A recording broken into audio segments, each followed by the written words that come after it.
Yeah. Hi, my name is Rahul Srivastav and I once again welcome to our next video. Now, some of you would be aware that few months back I have taken a poll on Telegram and has asked for certain topics. Strangely, the maximum number of votes had come for the topic which we are going to discuss today. And the topic is mortgage-based loans, especially housing loan. And again, today we are having our expert, Mr. Ghanekar sir, with us to tell us the intricacies of this particular subject. Welcome, sir. Yes. Good morning. Good morning, good morning, good morning to you also, and good morning to our viewers also. So, I have already told the topic today, that is mortgage-based loans. Shall we start the topic? Yes. Yes.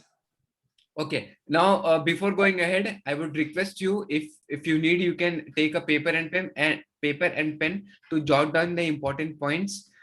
And also, this series of videos on mortgage-based loans would be on part basis, part A, part B, part C, and so on, so forth. Because we also are not in, it is not preferable to make long videos. So we are also going with some part videos. So let us start our topic. And this would not be a PPT based section. Here we will only be doing the discussion on this particular subject. And trust me, this would be very helpful to you all in our day-to-day banking. So let us start our topic. Over to you, Ghanekar sir. Yes. Good morning, Rahulji. Good And morning. friends, as already told by Rahulji, today we will be discussing on specifically on mortgage, means equitable mortgage and registered mortgage.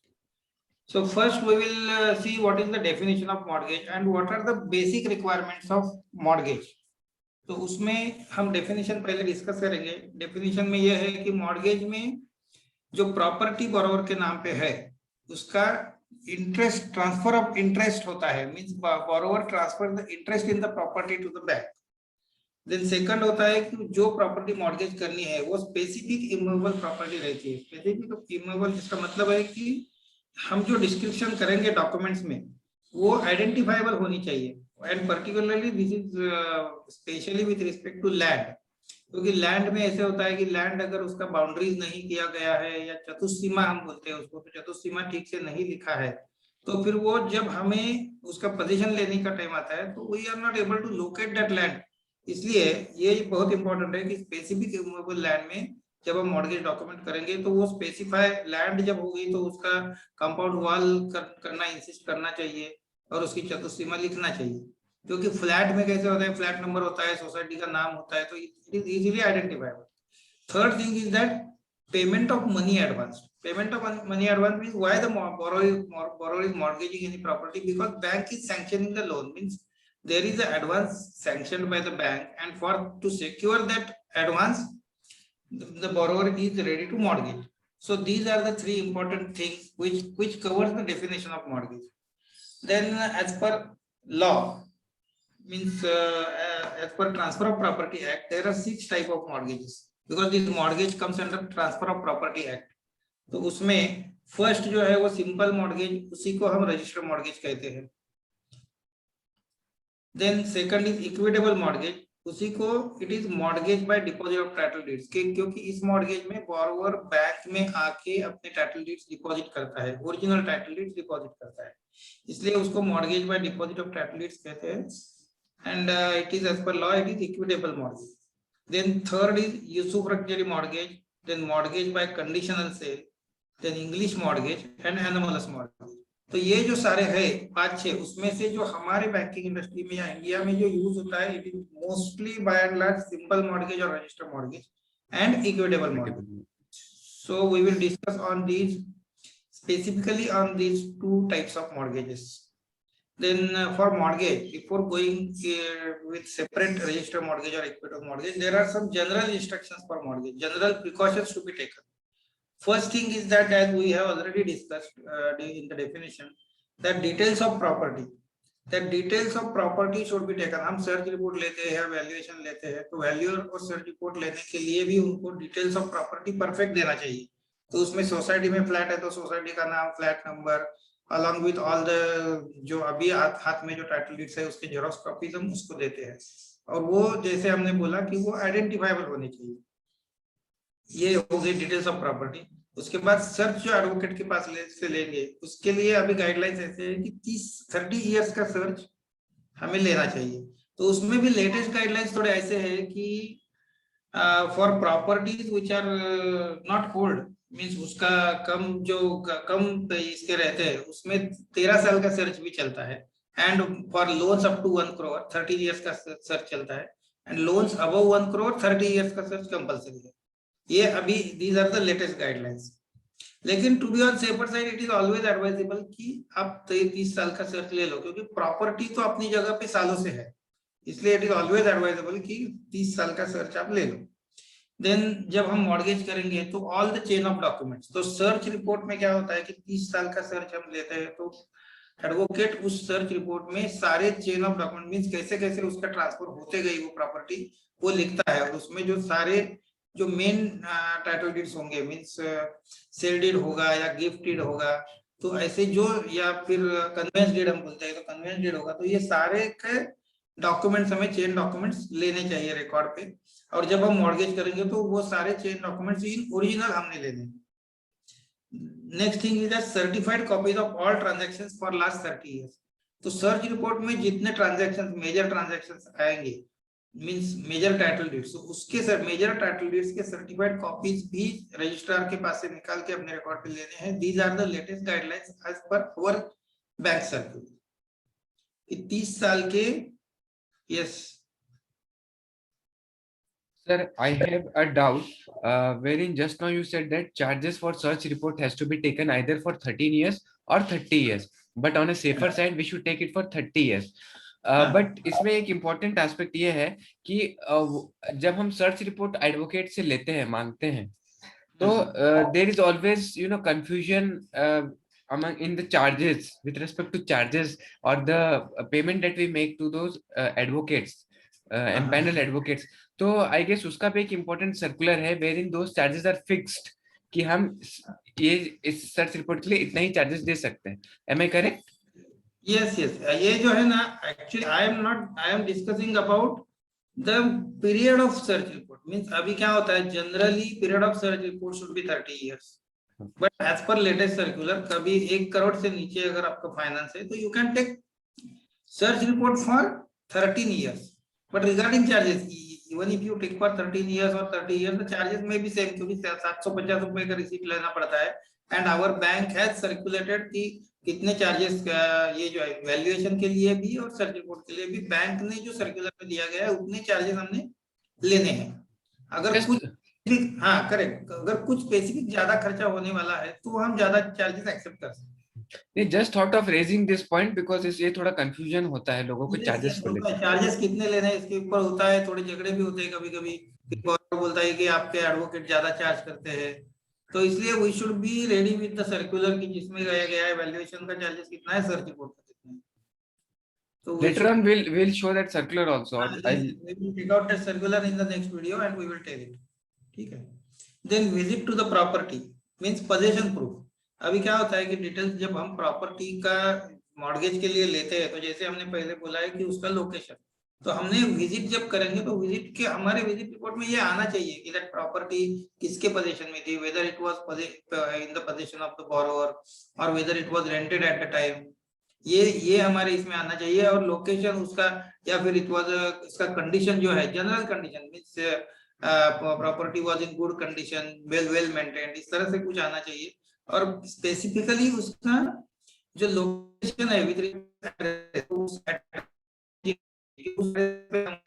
और उसने वही inquired, अभी आजू बाजू में भी थोड़ा हम इंक्वायरी करते हैं या फिर नीचे जब सोसाइटी में जाते हैं तो नीचे का एक फोटोग्राफ लेते हैं। तो ये विजिट में along with visit there must be a photograph. उसमें दो चीजें होती है कि एक तो हम जब फोटोग्राफ लेते हैं, ये तो किसी भी विजिट के लिए एप्लीकेबल है कि जब हम फोटोग्राफ लेते हैं तो एक प्रूफ बन जाता है कि हम विजिट के लिए एक्चुअल गए थे। और बाद में कभी समझो बाद में प्रॉब्लम आता है तो it will come to our for our rescue only, तो इसलिए वो जरूरी है। और फिर ये आइडेंटिफिकेशन भी हो जाएगा कि करेक्ट है, मीन स्पेसिफिक प्रॉपर्टी के लिए हम मॉर्गेज कर रहे हैं, ये भी उसमें हो जाएगा। ठीक है। Yes. हाँ, हेलो।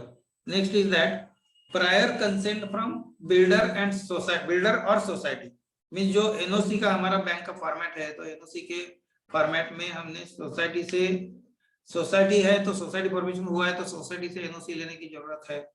अलॉन्ग विद दैट उसका शेयर सर्टिफिकेट भी हमने मांगना चाहिए कि वो बोरोवर के, हमारे बोरोवर के नाम पे भी हुआ है। बहुत बार ऐसे होता है कि 3-4 बार सेल होता है लेकिन वो शेयर सर्टिफिकेट जो अभी हमारा बोरोवर है उसके नाम पे नहीं रहता है, इसलिए वो शेयर सर्टिफिकेट का कॉपी ओरिजिनल भी हमने वेरीफाई करना चाहिए। देन और अदरवाइज अगर सोसाइटी नहीं हुआ है तो बिल्डर के पास से एनओसी लेना चाहिए, तो वो भी फॉर्मेट है हमारा, उसमें वो सब अंडरटेकिंग देता है कि जब भी सोसाइटी फॉर्म होगा I will inform the bank, ये सारे अंडरटेकिंग उसमें रहते हैं। Then next is that company association, हमने मॉर्गेज के लिए रिजोल्यूशन लेना चाहिए। ये जरूरी है कि रिजोल्यूशन में वो ऑथराइजेशन मिलता है कि who will be the authorized person to execute the mortgage deed, वो जरूरी, पर्टिकुलरली कंपनी में, ट्रस्ट में या एसोसिएशन में भी वो जरूरी होता है कि राइट्स देने पड़ते हैं किसी को, जो मॉर्गेज एग्जीक्यूट करेगा उसको उस कंपनी ने या ट्रस्ट ने राइट्स देने पड़ते हैं, only that mortgage becomes valid. नहीं तो बाद में वो कुछ इशू भी बन सकता है कि उसको ये राइट्स नहीं थे फिर भी बैंक ने मॉर्गेज एक्सेप्ट किया। Then last one is that original power of attorney. बहुत बार ऐसे होता है कि ओरिजिनल बोरोवर फॉरेन में रहता है या किसी दूसरे सिटी में रहता है, and he gives the power of attorney which is a special power of attorney for executing the loan documents. तो लोन डॉक्यूमेंट्स एग्जीक्यूशन में वो स्पेसिफिक सब आना चाहिए पावर ऑफ अटर्नी में कि such and such person is authorized to execute the mortgage deed, all the documents along with mortgage of property also, and that special power of attorney original should be kept along with the mortgage, क्योंकि जो हम deposit of title बोलते हैं उसमें जो power of attorney से mortgage होता है तो that original power of attorney should be kept with us only, क्योंकि उसका फिर बाद में मिसयूज नहीं होना चाहिए, इसलिए, and to safeguard our banks interest and our own interest. ठीक है। Now friends, now we will go to register mortgage and equitable mortgage. तो रजिस्टर मॉर्गेज फर्स्ट, इसमें as per our banks format there are 3 procedure, there are 3 formats. एक तो है mortgage bye, ये दोनों के लिए एप्लीकेबल है, registered as well as equitable mortgage. First is mortgage by borrower, first format is mortgage by borrower, second format is mortgage by borrower and guarantor jointly, and third format is only for mortgage by guarantor. तो ये जब हम mortgage करेंगे तो ये appropriate format हमने select करना चाहिए, क्योंकि उसमें क्या होता है ना कि फॉर्मेट में जो क्लॉजेस सारे रहते हैं वो ऑलरेडी इंक्लूडेड रहते हैं जो हमें सेफगार्ड करते हैं। तो ऑलरेडी वो जो लीगल टीम हमारी रहती है, क्योंकि उन्होंने फॉर्मेट बनाए रहते हैं, फिर कोई भी चीज हमारे यहाँ से उसमें मिस नहीं होती है, इसलिए अप्रोप्रिएट फॉर्मेट लेना जरूरी है। That is the reason why this separate formats have been devised by. Then next is payment of stamp duty. ये भी है कि अभी हर एक स्टेट में, अभी इंडिया में हर एक स्टेट में अलग अलग स्टैम्प ड्यूटी रहती है, तो as per that state rules stamp duty properly लेनी चाहिए, क्योंकि हम अभी अक्रॉस द स्टेट्स हम ट्रांसफर होते रहते, particularly CM and above CM AGM के तो अक्रॉस द स्टेट्स ट्रांसफर होते रहते, तो एक हमारे दिमाग में बैठ जाता है कि इतना इतना स्टैम्प ड्यूटी है, लेकिन when you get transfer from one state to another then you should follow the rules of that state. तो ये, हाँ, hello Sir, I have one question related to stamp duty. There have been many occasions wherein the stamp duty that was paid was not, I mean, suppose we have to take 100 rupees. So somebody has taken less stamp duty, 90 rupees or 80 DT, because he may or she may not be aware of that particular rules, of the rules of that particular state. Yes, so in that case, what needs to be done once it is detected that stamp duty has been not taken properly? Yes, that there is a, you see, once the importance is that whether you have executed the documents or whether you have executed the mortgage or not.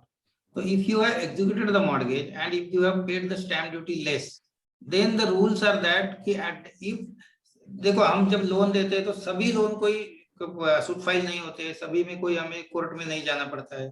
जब कोई loan में court में जाने की नौबत आएगी तो और उस केस में अगर स्टैम्प ड्यूटी कम पे की है तो हमें as per the rules of that particular state कितना स्टैम्प पेनल्टी देना पड़ता है, वो उसमें हर एक स्टेट डिफाइन किया करते हैं कि अगर पहले ओरिजिनली स्टैम्प ड्यूटी कम पे किया है तो हमें पेनल्टी कितना देना पड़ता है, वो देख के advocate will help us for that, and accordingly if we pay that much stamp duty with penalty then we can very well then our document becomes valid. वो भी ऐसा नहीं होता है कि आपने स्टैम्प ड्यूटी नहीं पे की है आपका डॉक्यूमेंट वैलिड नहीं होगा, ऐसा नहीं है। एक्चुअली स्टैम्प ड्यूटी नहीं पे करते तो वो गवर्नमेंट का रेवेन्यू लॉस है, तो रेवेन्यू लॉस हम अगर फिर से उनको ये करके देते हैं जो रूल्स है उसके हिसाब से पे करते हैं तो that document becomes valid and it is enforceable in law. That can be rectified. Yes, that can be rectified either at the time of before filing a suit or at any point of time when the inspecting officer points it out. Okay. Thank you. Then in case of registered mortgage or equitable mortgage also, the one witness of the bank should sign, means अभी equitable mortgage में क्या होता है, branch का एक officer sign करता है and जो मैनेजर है वो उसमें एग्जीक्यूटर करके मैनेजर साइन करता है, तो उसमें विटनेस ऑफिसर का रहता है। और रजिस्टर मॉर्गेज में बैंक के वन ऑफिसर को या कोई भी रिप्रेजेंटेटिव को रजिस्टर ऑफिस में जाके साइन करना चाहिए, this is compulsory. And in case of register mortgage normally आजकल सेम डे आपको डॉक्यूमेंट्स मिलते हैं, बहुत बार ऐसे होता है कि सेम डे एटलीस्ट रजिस्टर्ड की रिसीट मिलती है और इंडेक्स 2 भी सेम डे मिलता है, सिर्फ जो रजिस्टर्ड डॉक्यूमेंट है वो 2-3 दिन बाद मिलता है, तो वो फॉलो अप करके हमें, नहीं तो क्या होता है ना उस दिन हमें रजिस्टर रिसीट मिल गया फिर हम भूल जाते हैं कि वो ओरिजिनल डॉक्यूमेंट लेके आना एडवोकेट को फॉलो अप करके, लेकिन वो जरूरी है कि original mortgage document should be held on our record, ठीक है। And in case of register mortgage also as per latest guidelines even if we execute register mortgage all the original title deeds must be taken on record, ठीक है। Earlier पहले ऐसा था कि register mortgage है तो ओरिजिनल टाइटल डीड्स लेने की जरूरत नहीं है, लेकिन अभी to be on safer side क्योंकि फ्रॉड्स भी बहुत बढ़ रहे हैं, which will be discussing our next video parts regarding frauds, but these guidelines are there कि रजिस्टर मॉर्गेज है तो भी आपको ओरिजिनल टाइटल डीड्स रिकॉर्ड पे लेना है, ठीक है। अभी नेक्स्ट है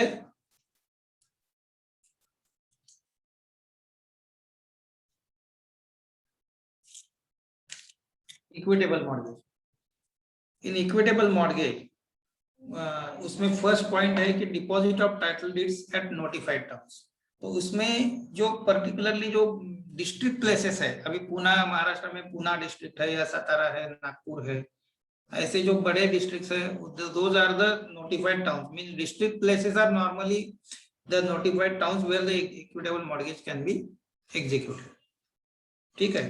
then second is that all certified copies to be taken, जैसे हमने पहले भी रजिस्टर मॉर्गेज में बोला तो वैसे ही ऑल सर्टिफाइड कॉपीज जो एडवोकेट 30 साल का सर्टिफिकेट लेता है वो should be taken on record along with all the chain documents, mean chain documents original भी लेने चाहिए और as per latest guidelines chain documents सभी चेन डॉक्यूमेंट्स के सर्टिफाइड कॉपीज भी एडवोकेट के पास से निकाल के लेनी चाहिए, क्योंकि हमारे पास जो आए हैं वेदर दे आर करेक्ट और नॉट ये सर्टिफाइड कॉपी से पता चलता है, तो ये एडवोकेट का काम है कि he will compare that original with the certified copies and then हमारा भी रिस्पांसिबिलिटी बनता है कि हम भी एक बार चेक करेंगे कि वो सेम है क्या।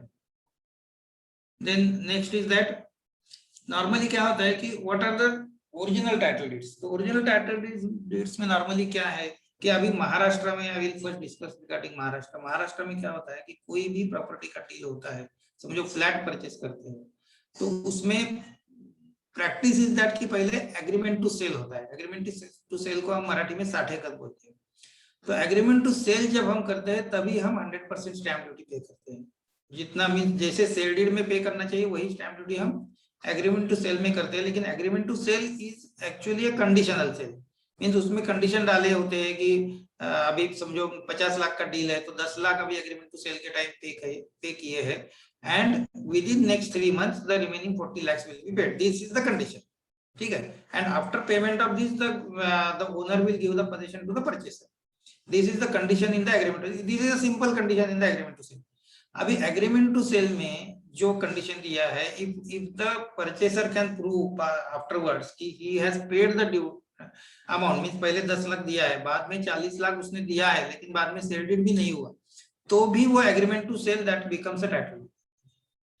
एग्जीक्यूशन ऑफ सेल डीड जरूरी है, लेकिन अगर नहीं भी हुआ तो महाराष्ट्र में दैट इज अलाउड। महाराष्ट्र में क्या है कि अभी बहुत सारे बिल्डर जो है ना, वो जब सोसाइटी फॉर्म होती है तो सोसाइटी में बिल्डर्स क्या करते हैं, एक ही कन्वेंस डीड सोसाइटी के नाम पे करते हैं। हर एक इंडिविजुअल बोरोवर के नाम पे, इंडिविजुअल पर्सन के नाम पे सेल डीड नहीं करते हैं आजकल। तो सोसाइटी के नाम पे कन्वेंस डीड है, फिर सोसाइटी सबको शेयर सर्टिफिकेट देती है, तो it becomes the ownership documents for that particular person. ऐसा तो इसलिए agreement to sale is the original title deed in particularly in case of Maharashtra. Then in other cases the sale deed is the, sale deed में क्या है कि अभी agreement to cell के बाद हो गया तो महाराष्ट्र में सेल डीड करने का भी प्रैक्टिस है। तो बाद में क्या होता है कि सेल डीड करता है कि जो agreement as per the agreement dated so and so and all the conditions have been fulfilled, the owner has received the payment and now the transaction is over, that is sale deed कि अभी sale deed ये पूरा हो गया। That is the general language of sale deed. तो ये sale deed एक document है। फिर gift deed, second is gift deed. Gift deed में तो डायरेक्टली जो गिफ्ट करता है, वो जो पर्सन जो गिफ्ट करने वाला है, वो जिसके नाम पे गिफ्ट देना है उसके नाम पे करता है और डायरेक्टली डॉक्यूमेंट उसके नाम पे आ जाता है। That gift deed also title deed. Then next is that partition deed. Partition deed ऐसे होता है कि समझो 4 लोगों के नाम पे, जनरली ये क्या होता है कि कोई बड़ा आदमी गुजर गया तो उसके बाद जो बेटे होते हैं, बेटे 4 बेटे हैं समझो, तो 4 बेटों के नाम पे अगर प्रॉपर्टी देना है तो उसका पार्टीशन डीड किया जाता है और हर एक का कितना कितना हिस्सा आएगा ये डिफाइन किया जाता है। तो ये जो पार्टीशन डीड का डॉक्यूमेंट है वो भी ओरिजिनल हमें लेना चाहिए जब हम कोई मॉर्गेज करेंगे। तो उसमें नॉर्मली हम प्रिकॉशन ऐसे करते हैं, पार्टीशन डीड में सेपरेट भी हुआ है तो भी 4 लोग हैं तो बाकी 3 लोगों का हम एनओसी लेते हैं क्योंकि बाद में कोई लिटिगेशन नहीं होना चाहिए। And that original partition deed is taken on. Then next is, अभी हम जैसे बोल रहे थे कन्वेंस डीड। तो कन्वेंस डीड क्या है? कन्वेंस मींस अभी कैसे होता है कि हम एग्रीमेंट टू सेल करते हैं, लेकिन कई बार कभी कभी क्या होता है, agreement to sale and sale deed करने के लिए 2 बार रजिस्टर ऑफिस में जाना पड़ता है, लोगों के पास टाइम नहीं रहता है। तो conveyance deed means on the same day entire payment will be made. Means अभी क्या होता है, बैंक के पास एक प्लेन पेपर पे या फिर छोटे 10-100 रुपए के स्टैम्प पेपर पे उनका एक एमओयू बनता है पहले बिटवीन बायर एंड सेलर, और वो एमओयू के बाद, एमओयू में कुछ 50,000 का, समझो 50 लाख का ट्रांजैक्शन है, 50,000 एमओयू में दे दिया। उसके बाद एक्चुअल डायरेक्टली रजिस्ट्रार ऑफिस में फाइनल सेल डीड ही होगा। तो उस जब इस तरह से होता है उसको कन्वेंस डीड कहते हैं कि उसी उसमें यही स्पेसिफिक लैंग्वेज होता है, कन्वेंस उसके नाम पे ट्रांसफर ऑफ प्रॉपर्टी हो गया था। बोलिए राहुल जी। नहीं सर, इसमें मुझे डाउट है कि suppose today I have done agreement to cell.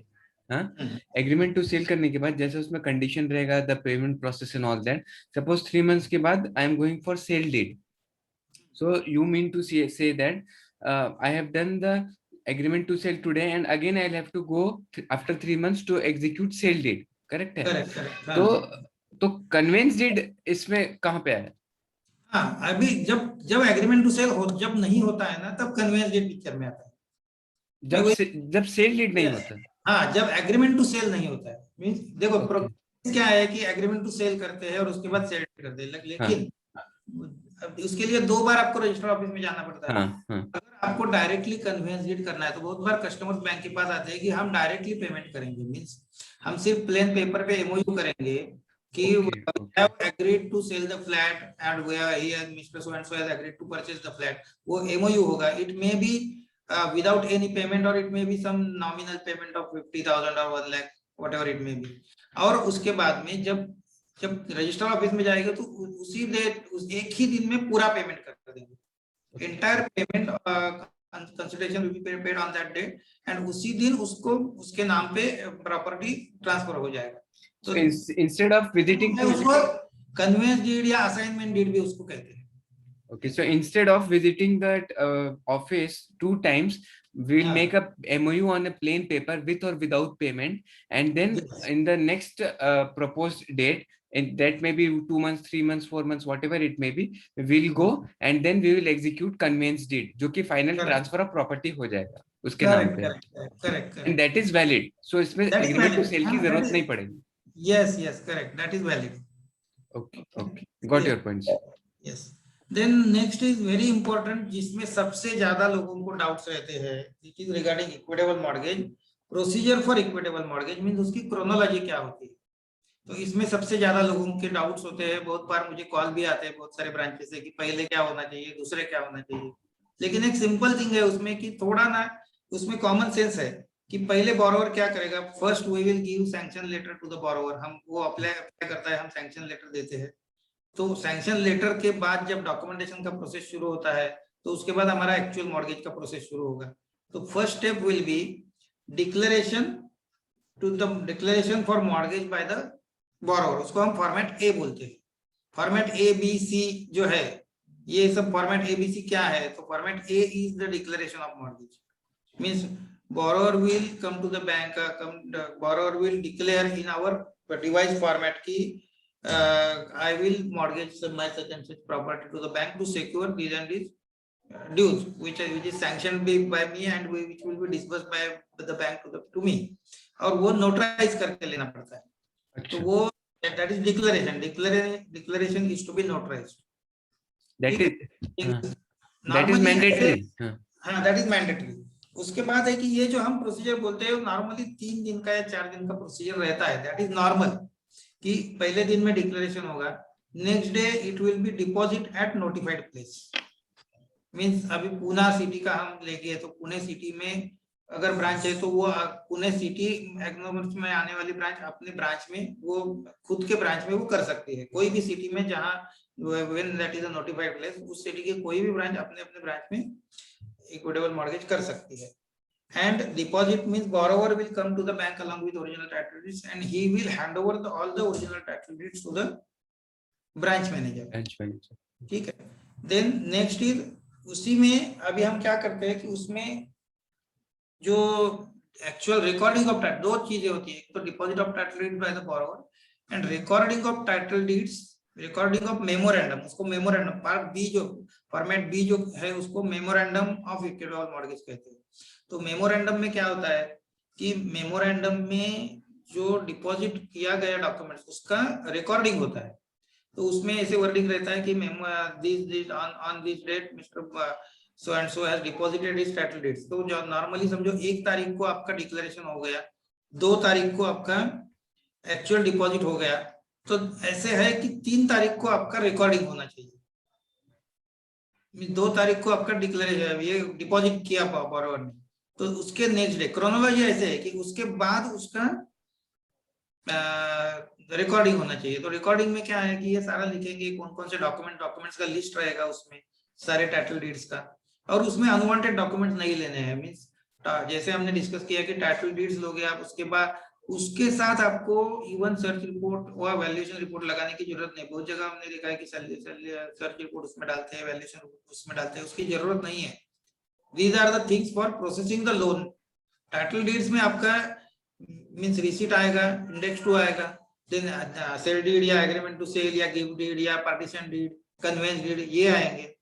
उसके बाद अगर है अवेलेबल है तो उसका जो हम क्या बोलते हैं उसको, मैप, अप्रूव्ड प्लान जो रहता है वो आएगा उसमें, सैंक्शनड अप्रूव्ड प्लान। हाँ, तो वो अप्रूव प्लान आपका ओरिजिनल टाइटल, क्योंकि वो एकदम इंपॉर्टेंट चीज है उसमें कि आपको प्रॉपर अथॉरिटी से आपने उसका सैंक्शन लिया है क्या नहीं। उसके नीचे सिग्नेचर होता है उसका स्टैम्प के साथ। वेरी इंपॉर्टेंट, क्योंकि वो अदरवाइज नहीं है तो फिर वो अनऑथराइज्ड कंस्ट्रक्शन हो जाता है ना, इसलिए दैट इज वेरी इंपॉर्टेंट ये जो प्लान का सैंक्शन कॉपी होना। तो ये चीजें होनी चाहिए, अदरवाइज बाकी सारे। और नेक्स्ट है कि सोसाइटी का शेयर सर्टिफिकेट ओरिजिनल, ये जो है ये भी उसके साथ आना चाहिए। एंड नॉर्मली जो मॉर्गेज के रिलेटेड एनओसी है वो आप अपने बाकी अदर डॉक्यूमेंट्स के साथ लगा के रख के चलेगा। मॉर्गेज में तो इतने ही 3-4 डॉक्यूमेंट्स होने चाहिए, अननेसेसरी अनवांटेड डॉक्यूमेंट नहीं होने। सर एक रिक्वेस्ट है मेमोरेंडम। सर एक रिक्वेस्ट है, ये जो फॉर्मेट एबीसी बताया ना आपने, एक बार प्लीज इसका सीक्वेंस, क्रोनोलॉजिकल सीक्वेंस एक छोटे से में बता दें। Format A is declaration, format A is declaration for mortgage, format B is memorandum for deposit, then format C is letter of confirmation by the borrower. तो अभी मेमोरेंडम डिस्कस किया, उसके बाद next day borrower will come to the bank and he will confirm that I have been sanctioned such and such loan, and for that on so and so date I have deposited the title deeds, and I confirm that I have executed this mortgage. That is confirmation. तो ये format ABC हो गया, this is the chronology. अभी इसमें important चीज ये है कि कभी कभी ऐसे होता है कि बोरोवर को टाइम नहीं है, वो बस 3 बार उसको बोरोवर को बैंक में आने के लिए टाइम नहीं, तो उसमें ये इम्पोर्टेंट ये है कि this is a chronology. When we say as chronology, अभी समझो हमने सुबह 10 बजे डिक्लेरेशन ले लिया, 11 बजे उसका मेमोरेंडम कर दिया और 12 बजे उसका जो लेटर ले लिया, तो भी वो मॉर्गेज वैलिड है। Okay okay. इसमें ऐसा नहीं है कि वो अगर सेम डे सभी किया तो मॉर्गेज वैलिड नहीं होगा, ऐसा नहीं है। क्रोनोलॉजी ऐसे होना चाहिए, मींस पहले आपने मेमोरेंडम ले लिया और उसके बाद डिक्लेरेशन लिया, दैट विल नॉट डू। तो आप टाइम डालिए उसमें कि आपने मॉर्गेज ये कितने बजे लिया, 10 बजे आपने ये लिया, तो आपके डॉक्यूमेंट पे आप टाइम डालिए, टैब 10 AM आपने डाल 10 AM, then you can put it at 11 AM mortgage has been executed, means memorandum has executed, and at 12 AM उसका ये दे दिया, उसका कंफर्मेशन दे दिया, so that will do. तो chronology format first A then B then C, that is the chronology. So viewers, this is very important aspect. This is very important. Format A B C आप अगर एक दिन में भी करते हैं तो it is not invalid, but subject to the condition that format A B C should be in the sequence, मतलब पहले फॉर्मेट ए फिर format B and then we should go for format C. Yes. Then friends, now we will go for steps after mortgage. ये तो अभी पूरा हो गया हमारा equitable mortgage and register mortgage. तो स्टेप्स ऑफ आफ्टर मॉर्गेज में क्या है, मेनली ये है कि हमें रजिस्टर ऑफ मॉर्गेज रखना चाहिए, क्योंकि हमारे यहाँ बहुत से बार होता है कि आपके कौन कौन से एडवांसेस में मॉर्गेज है, ये हमारे पास कभी डेटा ही नहीं रहता है, तो इसलिए ये जरूरी है रजिस्टर ऑफ मॉर्गेज। तो उसमें हमें हमारे एक ये मिलेगा कि सारे एक ही इस पे एक ही रजिस्टर आपने रखा, तो आपने कौन कौन से डॉक्यूमेंट लिए हैं वो आपके रिकॉर्ड पे रहेंगे, और जब भी लोन क्लोज हो जाएगा तो उसको एक्नॉलेजमेंट देना, मींस एक्नॉलेजमेंट देना पड़ता है। तो हम क्या करेंगे कि दैट जो रजिस्टर पे ही बोरोवर का सिग्नेचर ले लेंगे कि I have received all the document, क्योंकि हम जब मॉर्गेज लेते हैं तब भी हम बोरोवर को एक्नॉलेजमेंट देते हैं, original document this documents have been kept with us, ये एक्नॉलेजमेंट हम उसको देते हैं। वैसे ही जब उसको हम वापस देंगे तो हमारे पास एक्नॉलेजमेंट होना चाहिए उसको, तो वो रजिस्टर में सिग्नेचर ले लिया, received all the original documents as per list, वो खत्म हो गई, तो वो इजी हो जाता है। And this is as per procedure also, as per bank circular also, that is necessary register रखना। Second thing is that original must be kept under lock and key। तो मींस ये जो है normally it is a practice की जो documents loan documents रहते हैं वो लॉक एंड की में ही रहते हैं, और उसी के साथ हर एक फोल्डर में ही वो सेपरेट जो प्लास्टिक का बैग करके उसमें ओरिजिनल डॉक्यूमेंट्स रखे जाते हैं, तो ये लॉक एंड की में रहने चाहिए। Then in case of equitable mortgage, notice of intimation must be executed within 30 days। तो ये भी बहुत इंपॉर्टेंट है कि इक्विटेबल मॉर्गेज में आपको 30 दिन में नोटिस ऑफ इंटीमेशन करना है। देन सरसाई का भी वही है कि within 30 days CERSAI charge to be noted with CERSAI in both the cases, means notice of intimation is applicable only for equitable mortgage, and that is also only in Maharashtra, not outside Maharashtra। And then this sarsai is applicable in everywhere all over। Cerci में आपको 30 दिन में आपको cerci में charge चढ़ाना है। अभी cerci का इंपॉर्टेंट ये है कि आपने अगर सरसाई में चार्ज नहीं चढ़ाया और बाद में अगर अकाउंट एनपी हो गया तो you will not be able to take action under SARFAESI. तो सरफासी में एक्शन लेने के लिए सरसाई चार्ज लगाना बहुत इंपॉर्टेंट है, और नहीं लगाया और अगर हम वो सरफासी एक्शन नहीं ले सके तो that may become the point for stop of conduct. इसलिए इसके लिए बहुत सारे फॉलोअप एचओ से होता है, तो लोगों को लगता है कि हमारे पीछे पड़े हैं, लेकिन सरसाई का इम्पोर्टेंट आपके लिए है, नॉट फॉर और bank. Because unless and until we save, because unless and until we safeguard ourselves, our bank is not going to get safeguard। दोनों always it is hand in hand कि आप अगर bank को safeguard करोगे तो आप safeguard हो, अगर आप अपने को सेफगार्ड करोगे तो बैंक सेफ होगा। Exactly। This always go hand in hand, तो ये इम्पोर्टेंट है। Then रिगार्डिंग डॉक्यूमेंट्स जब 50 लाख से ऊपर है, 50 lakh and above, 50 lakh okay, all documents के लिए आपको लीगल पैनल एडवोकेट से उसका वेटिंग करके लेना। दैट इज ऑल्सो, क्योंकि वेटिंग में फिर वो कुछ हमारे पॉइंट्स रह जाते हैं, कभी कभी फिल इन द ब्लैंक्स भरे हुए नहीं रहते, तो वो कंप्लीट हो जाता है डॉक्यूमेंट, बाद में ट्रांसफर होने के बाद हम नहीं कर सकते वो, तो ये जरूरी है वेटिंग ऑफ डॉक्यूमेंट्स। एंड जैसे मैंने पहले बताया, रिटर्निंग ऑफ, जब अकाउंट क्लोज हो जाता है तो returning of documents with proper acknowledgement in case of equitable mortgage और इवन रजिस्टर मॉर्गेज, जो ओरिजिनल हम देंगे वो, and in case of register mortgage the execution of release date, तो वो भी उसी टाइम पे करके लेना चाहिए। रिलीज डेट हम अगर वो, तो बहुत सारे केसेस में रिलीज डेट सालों से नहीं हुए, और कभी जब बोरोवर को कब ये होता है कि जब वो अपनी प्रॉपर्टी सेल करने जाता है तो फिर वो उसको समझ में आता है कि अरे मेरा रिलीज डेट ही नहीं हुआ है, फिर डॉक्यूमेंट नहीं मिलते, उसके पास कुछ नहीं होता है, हमारे पास कुछ नहीं होता है, तो ये बहुत डिफिकल्टी होती है। इसलिए उसी वक्त जैसे हम लोन देते समय इमीडिएटली हमारा चार्ज मॉर्गेज करते हैं रजिस्टर मॉर्गेज के, तो वैसे ही लोन बंद होने के बाद इमीडिएटली रिलीज करना चाहिए। जैसे हम हमें सेफगार्ड करते हैं, वैसे बारोवर को सेफगार्ड करने का भी तो हमारा ही जिम्मेदारी है ना। Correct correct. ठीक है, these are all the important points regarding register mortgage and equitable mortgage. And now जो लेटेस्ट स्टैम्प ड्यूटी के अमेंडमेंट्स पर्टिकुलरली महाराष्ट्र में हुई, discuss regarding the stamp duty amendments which have been circulated I think in the month of May, maybe in the month of June, बहुत एकदम latest है। हाँ, तो इसमें क्या है कि पहले इक्विटेबल एंड रजिस्टर मॉर्गेज में, रजिस्टर मॉर्गेज में ऐसा था कि 30,000 were the registration charges and 0.5% was stamp duty।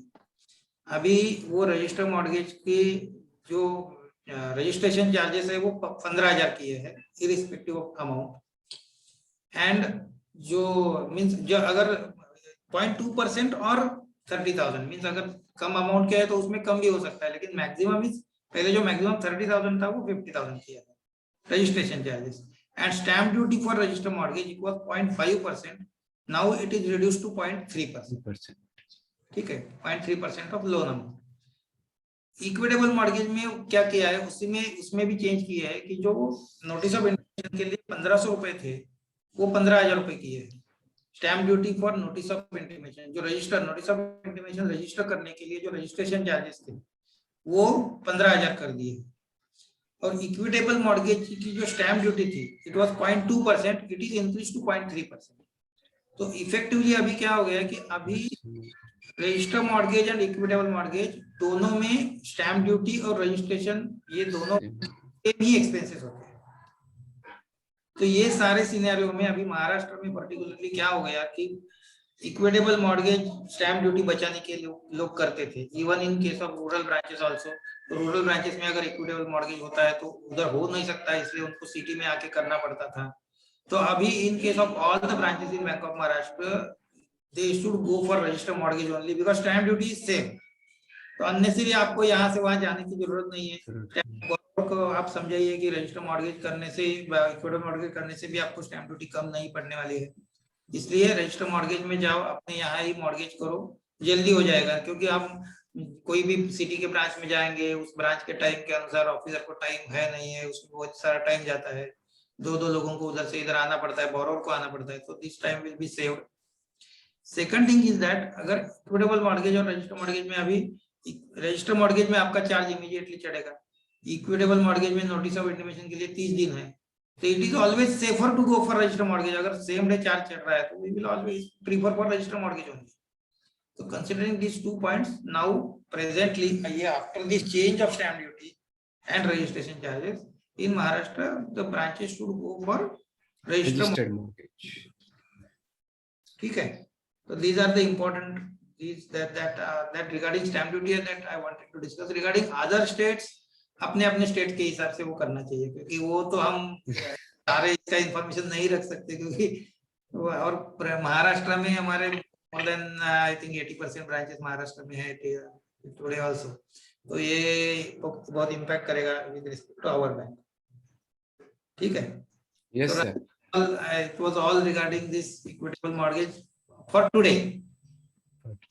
the frauds and क्योंकि अभी mortgage is the main thing कि उसमें बैंक का जब कोई एडवांस फेल जाता है तो उसमें मॉर्गेज के मींस उसमें मॉर्गेज में कुछ डिफेक्ट है या फिर ओरिजिनल टाइटल सीट रिकॉर्ड पे नहीं आए और उसमें डिलिबरेटली borrower फ्रॉड कर रहा है, तो ऐसे बहुत सारे केसेस है। तो we will in the next episode we will try to cover some points where the borrowers are making frauds. ठीक है? Yes, Rahul ji. Yes. Thank you so much, sir, for giving the intricacies on this particular subject. I hope all of us who are working with respect to mortgage loans, especially housing loans, and particularly in state of Maharashtra, would get a lot of benefit by listening to this lecture or podcast. So I hope you like this initiative. अगर आपको अच्छा लगा, then please do subscribe to our channel. इससे we will get motivated. Press the bell icon, share this video, and take care of yourself. In the next video, we'll come out with some very important aspects where, as rightly said by sir, where borrowers are making certain modus operandi, so that because we have to be ahead with borrowers, because they should not cheat us or we should not get cheated.